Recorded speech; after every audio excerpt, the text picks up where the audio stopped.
Nous sommes des pères et nous sommes fiers de l'être. Pères conscients, pères courageux, pères responsables. C'est ce que nous, au Forum des jeunes pères, nous sommes. Et nous voulons changer le visage de notre société par une éducation équilibrée de nos propres enfants. Et nous sommes membres du mouvement mondial The World Needs a Father. Et en français, le monde a besoin d'un père. Actuellement, chaque pathologie majeure a un lien avec l'absence du père. Les crimes violents, les abus de drogue, les alcools, les grossesses des adolescents, les suicides, tous sont plus fortement en corrélation avec l'absence du père qu'avec n'importe quel autre facteur.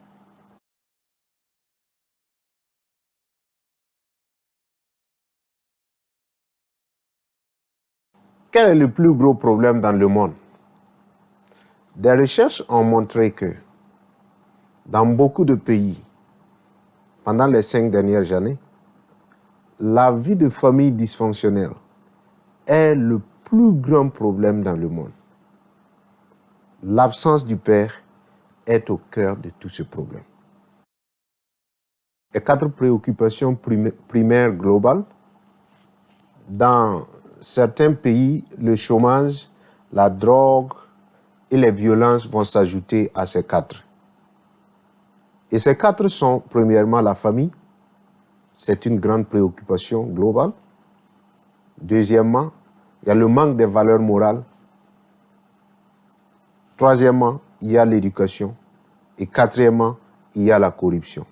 Et s'ajoute à cela le chômage, la drogue et les violences qui dérivent de ces 4. Ah, l'homme. Les hommes. Les hommes sont responsables de la plupart des troubles sociétaux.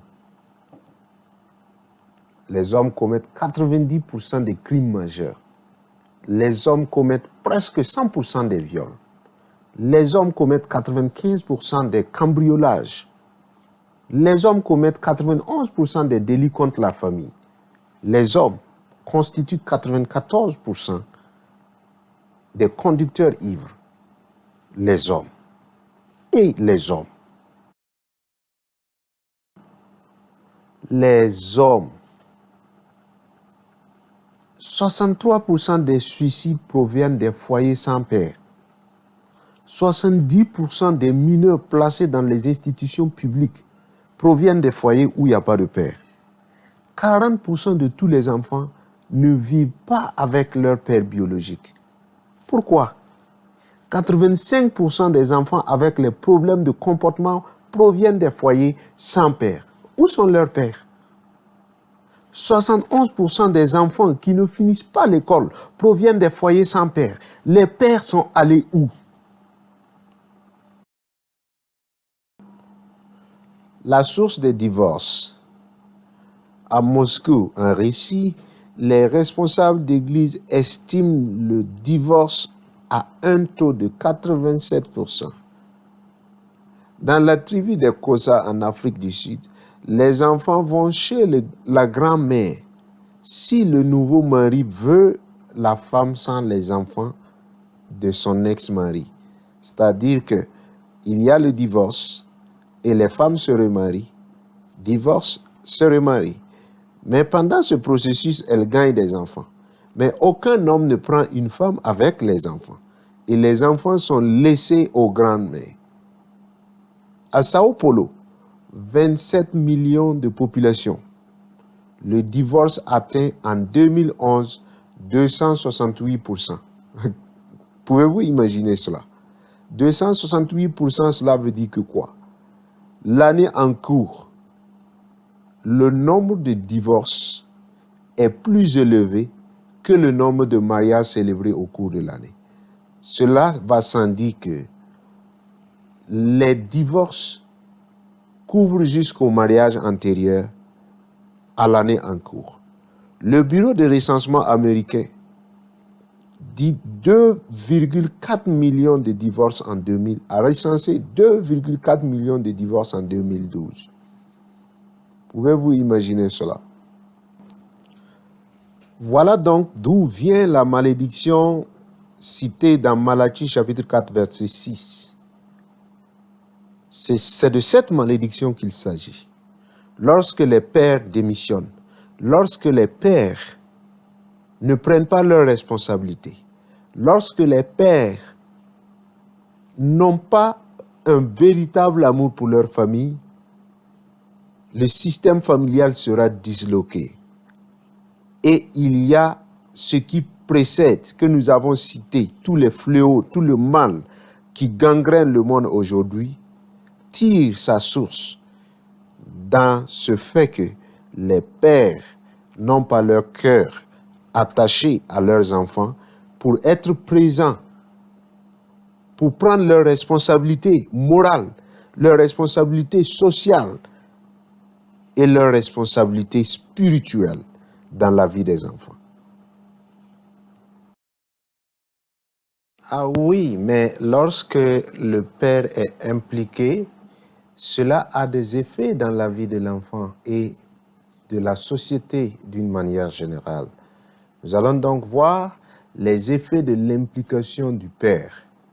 Il est dit que les découvertes du rapport de l'Alliance de recherche sur l'implication des pères, Father Involvement Research, a montré que sur le plan du développement cognitif, les enfants des pères hautement impliqués sont cognitivement plus compétents à 6 ans. Les enfants scolarisés des pères impliqués ont aussi les meilleurs résultats académiques.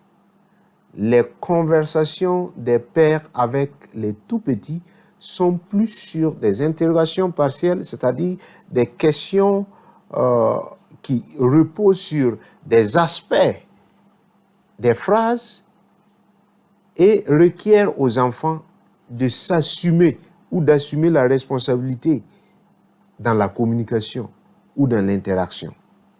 Et ça pousse les enfants à réfléchir en fait. Ils sont les meilleurs résolveurs de problèmes, comme tout petits. Et ils ont un coefficient intellectuel plus élevé dès l'âge de 3 ans. Voilà tout ça dans le domaine cognitif, ce qui est des effets de l'implication du père dans la vie de l'enfant. Qu'est-ce que l'implication? C'est tout simplement la présence du père et son implication dans la vie quotidienne de l'enfant, l'intérêt qu'il porte à la vie de l'enfant et au moindre détail de la vie de l'enfant. C'est ça l'implication du père. Et cela doit être au moindre détail. Merci. Sur le plan du développement émotionnel et du bien-être, les enfants des pères impliqués sont habituellement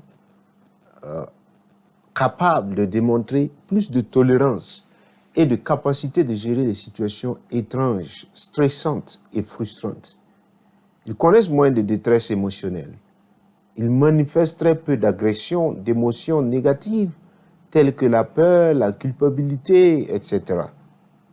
L'implication du père est positivement corrélée avec la satisfaction générale de l'enfant dans la vie et son expérience dans le manque. Au plan du développement social, les enfants dont les pères sont impliqués ont peu de problèmes de conduite. Ils ont peu de stress psychologique. Ils ont un grand sens de la compétence sociale, un niveau élevé de joie auto-générée. Ils ont peu de symptômes d'anxiété, de faiblesse, de névrosisme. Les enfants des pères impliqués ont tendance à démontrer un centre de contrôle plus intérieur. Ils ont plus de capacité à prendre des initiatives. Ils utilisent une autodirection et un autocontrôle et affichent moins d'impulsivité. Toujours au plan du développement social, les jeunes adultes des pères impliqués ont tendance à obtenir de bons résultats aux mesures de l'acceptation de soi et de l'ajustement social. Ils sont considérés fiables, confiants, pratiques et amicaux. Ils réussissent dans leur travail et ils sont en bonne santé mentale. L'implication du père est positivement corrélée avec la compétence sociale globale des enfants, l'initiative sociale et la maturité, les relations positives avec les pères et la popularité générale des enfants. Développement social. Les jeunes dont les pères sont impliqués sont plus susceptibles de grandir jusqu'à être tolérants et être des adultes bien socialisés et qui réussissent à avoir des réseaux sociaux de soutien constitués d'amitié et d'étroite et de long terme. Les enfants qui se sentent proches de leur père sont plus susceptibles d'avoir des mariages réussis et à long terme. Être satisfaits de leur partenaire romantique à la quarantaine. C'est-à-dire ils se marient et ils ont la quarantaine et leur joie augmente avec leurs épouses, avec leurs époux. Ils peuvent être dans des relations intimes qui réussissent et être moins susceptibles de divorcer. Au plan du développement physique, les enfants des pères impliqués, chaleureux et attentionnés sont susceptibles d'avoir des interactions pro-sociales entre frères et sœurs. Ils connaissent moins de tensions et montrent très peu de réactions émotionnelles pendant les jeux avec les pères. Ils sont capables de résoudre les conflits eux-mêmes, au lieu de toujours faire appel ou de demander l'assistance soit aux enseignants ou aux parents. Ils peuvent avoir de bons résultats aux mesures du jugement moral intérieur, les valeurs morales et la conformité aux règles. C'est-à-dire que ce sont des enfants qui ont le sens de l'autorité. Les enfants vivant sans leur père sont au contraire susceptibles de connaître plus de problèmes de santé. Et nous allons voir cela.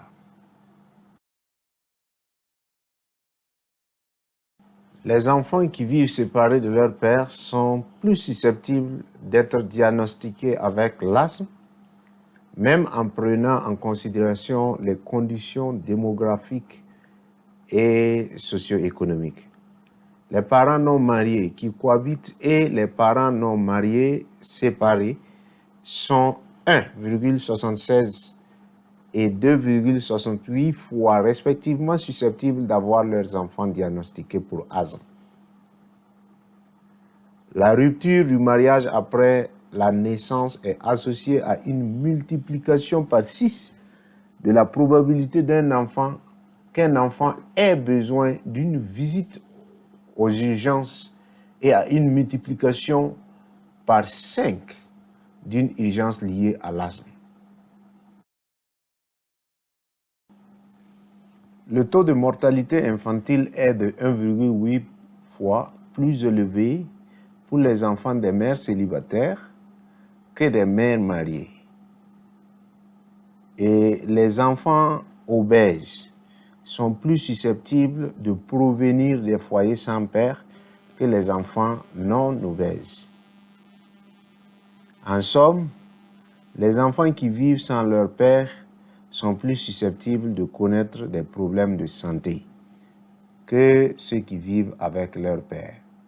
Ça, ce sont des évidences, ce sont des recherches évidentes de spécialistes en neurosciences ou en sociologie ou en démographie qui nous montrent ces résultats. Donc, ce sont des résultats fiables qui nous donnent l'évidence que la présence du père peut influencer positivement sur la bonne santé physique de l'enfant. Et l'absence du père, au contraire, peut avoir un impact très très négatif sur la bonne santé physique de l'enfant.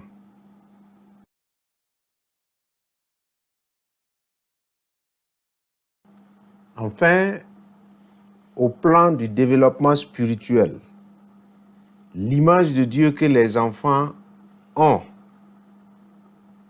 à 5 ans est dérivée de l'image qu'ils ont de leur propre père.